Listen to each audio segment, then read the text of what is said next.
Hey everyone, it's Kai from WCC. Today we're going to talk about how to build your deck in Vanguard Zero. Now, that seems like a very simple topic, right? It's like, I give you a deck list, you go build it. Done, right?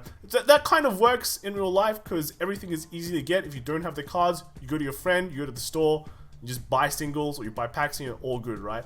But in Vanguard Zero, it's a bit different. You can't just single your cards. You have to crack them. And if you don't crack them properly from gacha, then you don't get it. You have nothing. You have to wait until you can craft them. So if you're a new player and I like give you a good deck list, like the best deck list, completed deck list, you're going to look at it and you're going to go, how am I going to build this deck at all? I don't have any of these triple Rs unless you're rich. If you're rich, then you can chuck your money at the gacha machine and chuck as much as you want and, you know, get all your cards. But not everyone is rich, and if you do that, you probably will end up poor because you probably need to throw a lot of money. And so yeah, no, this is more for you, the poor man, the person who doesn't have a lot of money to waste on gacha, but you have a big heart, a big brain, and hopefully you'll get some big muscles when you've been playing Vanguard Zero a lot from all the tapping, but you might get like RSI or something. So we're gonna start off with like the totally jankiest deck you'll ever see. You probably will never have to build this deck at all on screen right now. This is literally just a bunch of rares and commons with one blaster blade, because I think you just get one blaster blade anyway from the story or when you join the game. So what is this deck supposed to be? You get packs when you start the game, and you will be able to spend those packs on getting better cards. But this is to illustrate, this deck here, this jank deck, is to illustrate the important ideas that we will need before we start building the rest of the deck or progressing to the rest of the deck. We're going to talk about priority, what cards we want to get rid of, what cards we want to keep, and what's our main focus when we have nothing in our wallets. So right now we can see that there is a bunch of stuff highlighted in green. Now what are they? They are all the vanilla cards, grade 1 vanilla Marin, then we've got the grade 2 vanilla Galatine, and then we've got the grade 3 not vanilla Boars. He has an effect which is basically just counterblast 1 and plus 3k. So why are these cards highlighted? Well, for the amount of value they cost, which is pretty much nothing, they give you a lot, okay?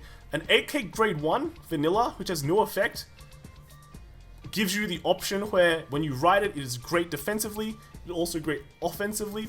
When it can swing up pretty easily, like there's grade 2 8Ks that have like effects that this card can bash into. And then when it's on the defense, when you get a damage shield, it becomes 13, so your opponent, if they're not a vanilla, they'll have to at least boot to hit into it. And if he's decided to be more aggressive, he has to be aggressive he has to like at least ride or have a Marin or 2 Marins on the field. Or another grade 1 vanilla equivalent to be able to effectively do 2 damage. Because remember, damage shielding in the game, you take 1 damage, you get 5k. Your other cards, if your opponent only has like a grade 1 vanilla and a 7k effect card, he needs to boost and then trigger to hit you for that second attack. So just by itself being 8k gives you a lot of value. Same idea with the grade 2s. 10k Galatine, again, pretty annoying. The big thing with Galatine is that he's an intercept. So if you leave your Galatine hanging on the side after poking with it, your opponent has to commit a 10k vanilla to bash it, or it needs to commit like a 9k and a booster to take care of that, and that's all Gucci. If they want to do that, that's fine. Also, yeah, if you ride it, he needs to at least boost or ride a vanilla to do the same thing. The grade 2 vanilla right now is slightly less effective. Before there were a lot of grade 3 Vanguards that were 10k, but now a lot of Vanguards are getting to 11k bases. So it's harder to swing up, but at least the defensive option is still there. And then lastly, why do we have the grade 3 highlighted? That is because counterblast 1 plus 3k is a big deal, because when you can do maths, 13 plus 7 equals 20, 13 plus 8 equals 21. So those kind of numbers mean you can hit over damage thresholds, okay? So your opponent takes a damage, he gets a 5k shielding, turns out to be a trigger, alright? That means he gets 10k damage shielding instead. So if he's like an 11k Vanguard, it becomes 21. And normally 21s are pretty annoying to hit because you need to hit over two thresholds. But because 13 plus 8 is 21, all good, all good. So you'll be able to at least do 2 damage there and hopefully help you win the game. So those are the most important cards for a budget player or for a player starting out. The rest of these cards are not so much. They're basically there to fill space. The end's alright. The tap 1 hand filter is decent. Blaster Blade, cool stuff. But the rest are pretty jank. So here are the ones that we want, like priority, we want to get rid of as soon as possible. All these cards are basically like the grade 2, grade 3 is just when you trigger a grade 3 plus 5k. The grade 1 is just a 7k that you can counterblast 1 and get 1k. So it's like a bad vanilla, but at some times you can counterblast like X to get XKs, which can turn out to be okay, but that's very, very rare. When you get better cards, they come with better effects, they use more counterblast. So just spending 1 counterblast to get like a 1k just feels really awful. So right now, again, really janky deck. We want to get rid of these cards. And now that you've cracked a few more packs, you know, you've gotten some good, better stuff, maybe from rerolling. Let's see what this becomes. So your deck is now a bit better. Maybe you pulled a triple R, you pulled some double Rs, and now you can play the game a bit more effectively. So let's assume you've been cracking most of the new set, set 2. So we've replaced all of the cards that we wanted to replace before with just the new engine. So the new Galahad engine, it's a ride chain. Although it can randomly, if you check top 5 at the beginning of the ride phase, and then if you have a Galahad of the next level up, you can just ride that. And overall, the effect sounds pretty jank in a way, because you know you can miss, and then you have all these cards that don't really do anything. But when it hits, you at least save a card from riding, and overall that kind of adds up more. Yeah, just highlighting it now. So yeah, this Galahad engine. And then when all the cards that go to the bottom of the deck, you can kind of remember what they are, so it adds a bit more complexity there. If you've done this effect like 3 times, and there's like 12 non-grade 3s at the bottom of your deck, that means you're going to be triggering like crazy pretty soon. So that kind of extra complexity is really nice. If all the cards at the bottom of your deck are grade 3s, you can start using your search abilities to kind of reset the deck and shuffle it. So it just comes down to what you can really what the game state is. Other cards, let's say for example, other cards that we pulled a Gan slot, auto include, great card, lets you search your only 2 blaster blades. You like pulled 1 extra blaster blade, that's fine, add it in. It's at least better than a lot of these cards here. Could pull a Paladin, you can hit 13k, that's good. Hitting 13k is always nice. And maybe you pull some Alfred earlies, that can normally, like most of the time, it's probably just gonna be a grade 3. But if you randomly like rode a blaster blade or soul charged a blaster blade from your soul charge engine here, yeah, you can ride a Alfred early. Again, not really much of a big deal. These cards can pretty much just be anything else that you wanted to replace your old cards with. Just some other interesting fact: your Galahad engine soul charges a lot. Can kind of fuel the Mega Blast for low and green, which is pretty nice. But right now you can see you've pulled 1 null. If you didn't pull null, that's unlucky. But just put as many nulls as you can in, and just pretty much anything will be a bit of an upgrade. But if you wanted to add some complexity, yeah, these are all like rares, so they're generally pretty easy to just crack when you're cracking the new set from all the packs you get. And you can just add them in just for some extra fun. So moving on, let's say you've cracked a few more packs, or what comes next. Oh, let's talk about what we want to replace first, okay? Our next steps to replacing is these grade 2s that become 11k when you have more cards on the field than your opponent. I think there's another one for Royal Paladin where you have more hand than your opponent. Both I think are pretty low value. They're 8k. Their effect is sure they hit 11, but overall, a bit low value. I don't really like them. You can get better at your grade 2 slot. In grade 3 slot, we have low and green, which although is nice right now because the whole deck is the whole deck before was based around just hitting numbers and hitting over like 11k at least. This helps you hit over 11k. Overall, the effect for this, you can replace it with better cards later on. So these are the first few cards that we're looking to replace. Everything else is just a bonus. And then again, if you get more nulls, you just replace pretty much any of these grade 1 slots at all that you want. Okay, so moving on, let's talk about the triple R's. We're talking about triple R's now. We're gonna start cracking triple R's. What do they do? So Alfred, great triple R. Once you crack this, your Vanguard will always be swinging for stuff. You have a Counterblast 3 to call something, which is alright, but if you crack this early, just slam it in your deck, and it'll generally just be useful all the time. Soul Saber Dragon, not that useful, but the the effect it has when it attacks a Vanguard on the Vanguard circle, it gets 3k. So it's pretty much, if you get this, just replace a low and green, and then you have this nice extra effect that gives your whole field power, so you can just swing over and push damage. So not a great one, but all good, still good. All triple R's are always good. And then Ganslot. Ganslot is the greatest pickup that you want. If you have it in your hand early, you can choose to keep it if you really want to, and then just ride it. Otherwise, just stuff it back into your deck and get a Blaster Blade. That means you've also put a trigger back. And it's always good to put heal, I think, on Ganslot, because just putting heals back in your deck and triggering heals in Zero is just pretty broken. Otherwise, yeah, if you get this is a great support card. Just slam it in. Blaster Blades are really easy to come by in this game, so just put it in, alright? And lastly, we have Fang of Light Garmor. This is the new one. So if you crack one of these, you can start looking into going into like the Garmor engine, where you're running Snow Ghouls and just more dogs. If you crack 2, then definitely you can start going into it, but 1 maybe a bit too soon. But if you have 1, then you can maybe craft the second one and just go into that. So this one is all your Snow Ghouls and Brugals get 1, or you get 1k for each Snow Ghoul and Brugal. And then when you place it, you can get a Snow Ghoul. And then the last effect is all your Snow Ghouls and Brugals get Intercept. So Intercept is really strong in this game. And now your grade 1 and your grade 0 starter gets Intercept. So that's pretty nice. So that's pretty much it for the triple R's. If you see them, just slam them in your deck. But you can kind of see which cards you will replace depending on which triple R you get.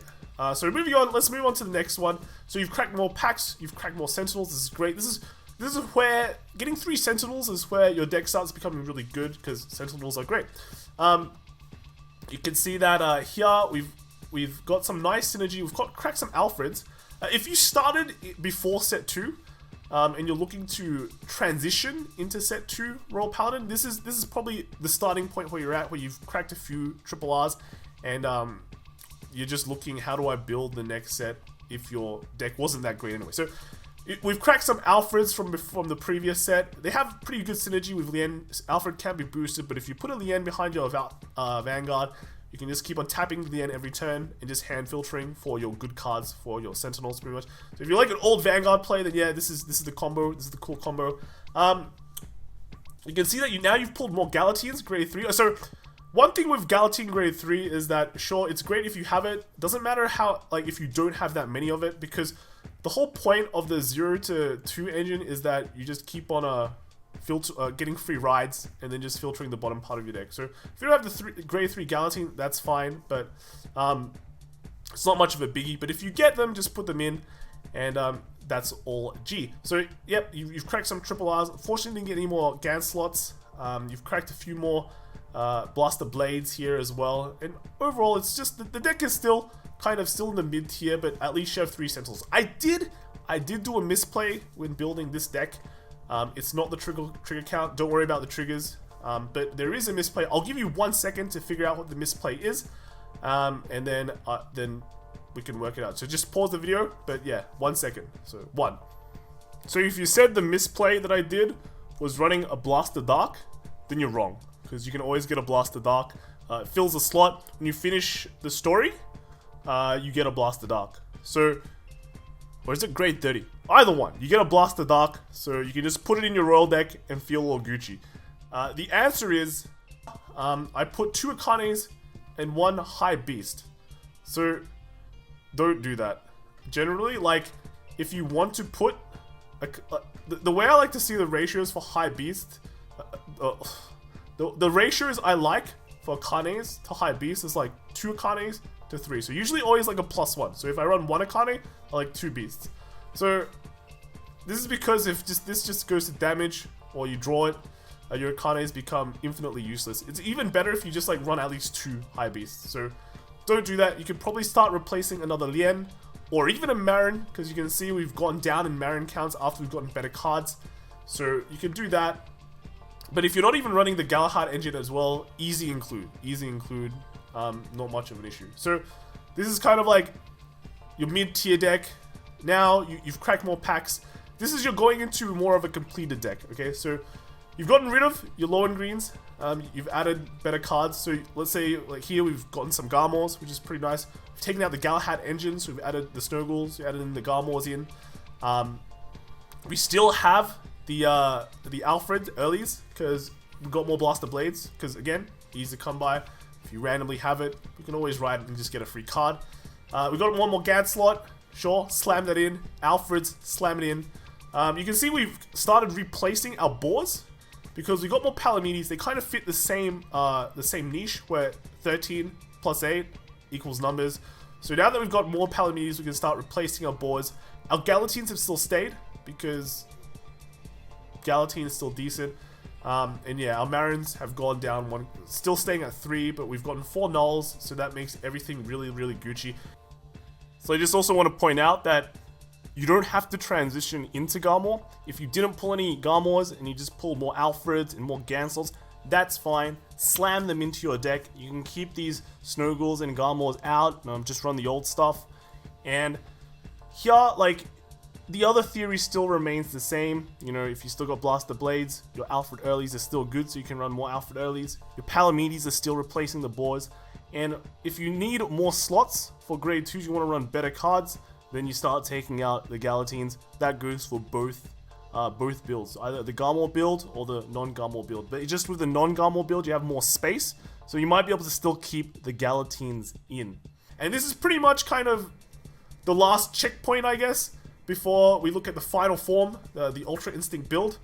And that's the next one.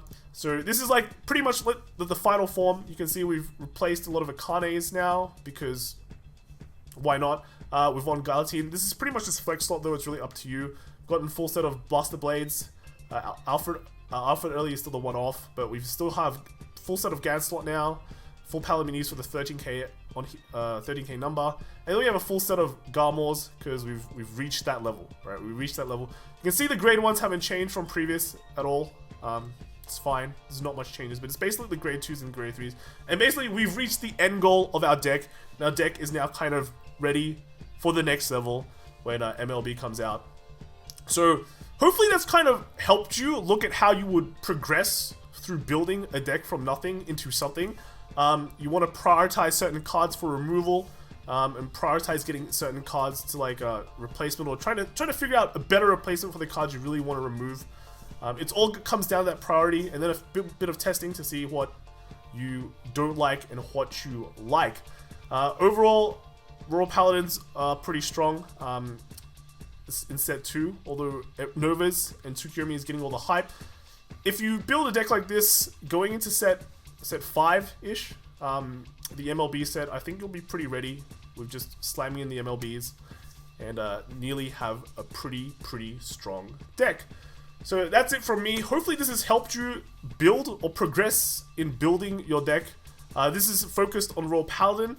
I can do it for other clans if you want. Just let me know in the comments below. If you have deck problems, sure, put in the comments and we'll take a look at it.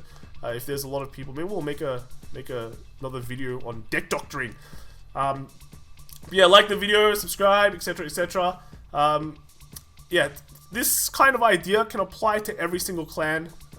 Yeah, again, it's focused a lot on the Royal Paladin, but so if we talk about the Jank clan, Kagero, you know, Oracle Think Tank, they all have those vanillas, they have the 13k hitters, so you can just go from there as well. Maybe we'll do more on another clan next one, but that's it from me.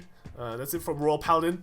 Hopefully this has turned you from 0 to hero, and I'll see you guys in the next video. Bye!